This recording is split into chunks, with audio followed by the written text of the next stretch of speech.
दोस्तों, इस वीडियो में हम देखेंगे कि crushing value of aggregate test procedure का सही तरीका डेमोन्स्ट्रेशन के साथ। इस टेस्ट के पूरी प्रोसीजर को आईएस कोड 2386 पार्ट 4 के आधार पर कैलकुलेशंस के साथ समझाया जाएगा, इसलिए वीडियो को अंत तक देखना। D aggregate crushing value gives a relative measure of D resistance of an aggregate to crushing under a gradually applied compressive load. अगर एग्रीगेट क्रशिंग वैल्यू 30 या उससे अधिक हो तो रिजल्ट अनियमित हो सकता है और ऐसे मामलों में 10% फाइन्स वैल्यू टेस्ट करना चाहिए।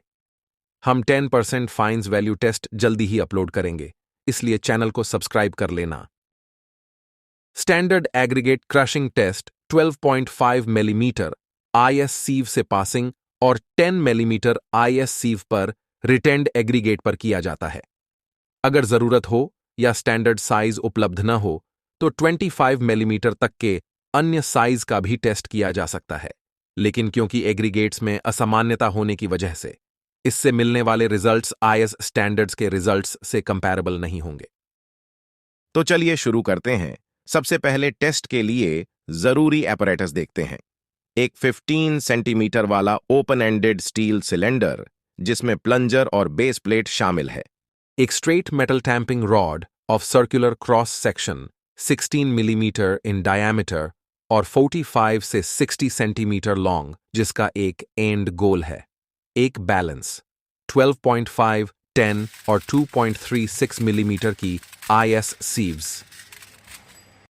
एक कंप्रेशन टेस्टिंग मशीन जो 40 टन्स का लोड की कैपेसिटी रखता है और जिसे ऐसे ऑपरेट किया जा सकता है कि एक यूनिफॉर्म रेट से लोडिंग हो ताकि मैक्सिमम लोड 10 मिनट्स में हासिल हो सके। और सैंपल को मेजर करने के लिए सिलिंड्रिकल मेटल मेजर। अब देखते हैं कि टेस्ट प्रोसीजर के लिए सैंपल कैसे प्रिपेयर करना है। स्टैंडर्ड टेस्ट के लिए मटेरियल 12.5 मिलीमीटर आईएस सिव से पासिंग होना चाहिए और 10 मिलीमीटर आईएस सिव पर रिटेंड होना चाहिए और टेस्ट से पहले इन सिव्स से टेस्ट सैंपल को सेपरेट कर लेना है। दूसरे साइज के एग्रीगेट्स के लिए मटेरियल को टेबल 1 में दी गई अप्रोप्रिएट आईएस सिव्स पर सेपरेट करना होगा। एग्रीगेट्स को सरफेस ड्राई कंडीशन में टेस्ट किया जाना चाहिए। यदि ओवन में सुखाना हो तो सुखाने का समय 4 घंटे से अधिक नहीं होना चाहिए। टेम्परेचर 100 से 110 डिग्री सेल्सियस के बीच होना चाहिए और टेस्ट से पहले एग्रीगेट्स को रूम टेम्परेचर पर ठंडा कर लेना चाहिए।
म्हणजे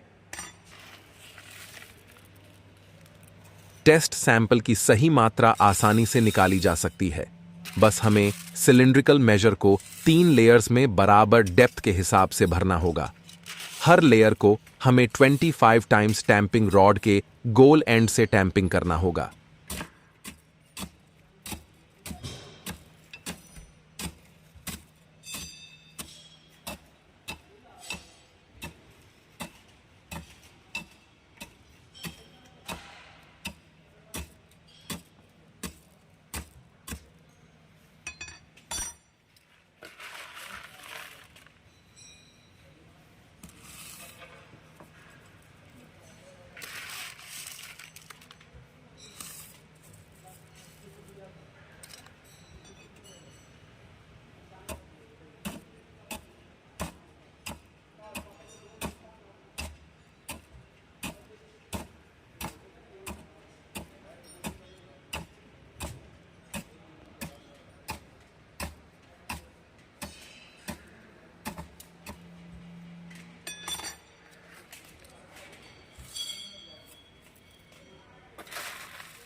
अब टैंपिंग रॉड को स्ट्रेट एज की तरह इस्तेमाल करके लेवल कर लेना है।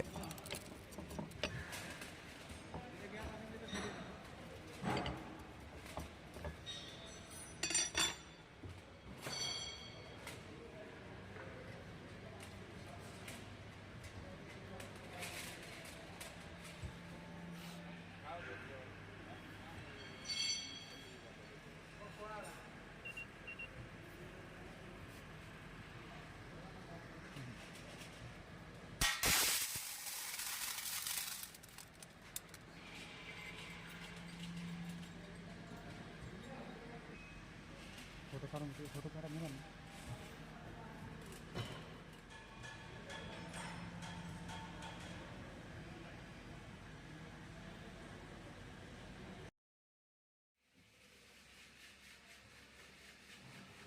इस टेस्ट सैंपल का वजन नोट कर लेना है, वेट ए, और फिर रिपीट टेस्ट के लिए भी वही वजन का सैंपल लिया जाएगा। अब हमें टेस्ट अपैरेटस की सिलेंडर को बेस प्लेट पर रखना है और टेस्ट सैंपल को 3 लेयर्स में भरना है। हर लेयर को टैंपिंग रॉड से 25 स्ट्रोक्स दिए जाते हैं। एग्रीगेट की सरफेस को ध्यान से लेवल कर लेना है।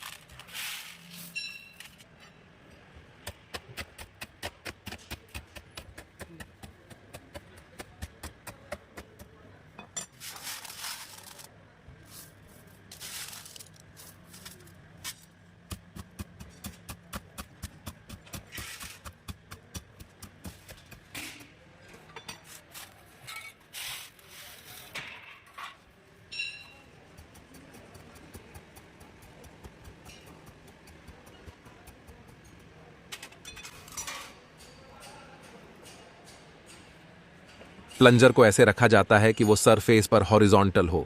ध्यान रखना है कि प्लंजर सिलेंडर में जैम ना हो।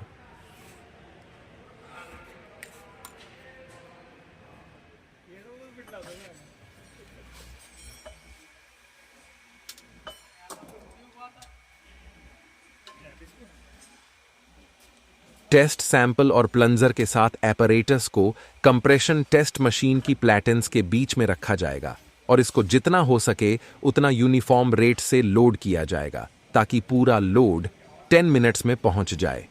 पूरा लोड 400 किलो न्यूटन होना चाहिए।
10 मिनट्स के बाद जब लोड 400 किलो न्यूटन तक पहुंच जाता है तो लोड को रिलीज करना है और सारा मटेरियल सिलेंडर से निकाल लेना है। स्टैंडर्ड टेस्ट के लिए 2.36 मिलीमीटर आईएस सीव पर छान लेना है। सीव से पासिंग वाला मटेरियल का वेट करके नोट कर लेना है वेट बी।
इन सभी ऑपरेशंस में ध्यान रखना होगा कि फाइन्स का लॉस ना हो।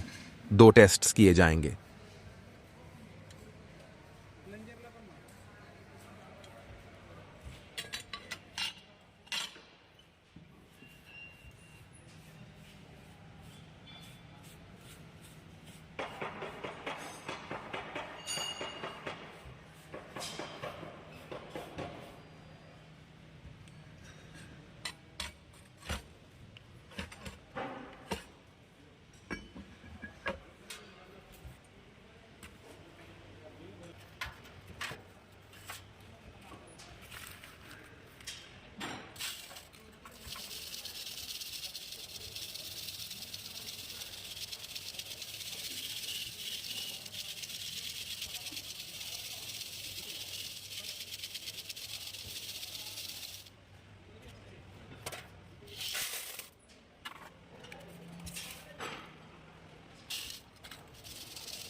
अब कैलकुलेशंस देखते हैं। हर टेस्ट में बनी फाइन्स का वजन टोटल सैंपल वजन के रेशियो में परसेंटेज के रूप में एक्सप्रेस किया जाएगा और इसका रिजल्ट फर्स्ट डेसिमल प्लेस तक रिकॉर्ड किया जाएगा। तो दोस्तों, इस वीडियो में हमने देखा कि एग्रीगेट क्रशिंग वैल्यू टेस्ट कैसे किया जाता है। यदि आपके पास इसके बारे में कोई सवाल हैं तो कृपया हमसे पूछें। अगर आपको यह वीडियो पसंद आया हो और हमारे चैनल को सपोर्ट करना चाहते हैं तो कृपया लाइक करें और हमारे चैनल को सब्सक्राइब करना न भूलें। हम आपके लिए और भी ऐसे उपयोगी वीडियोस लाते रहेंगे। धन्यवाद।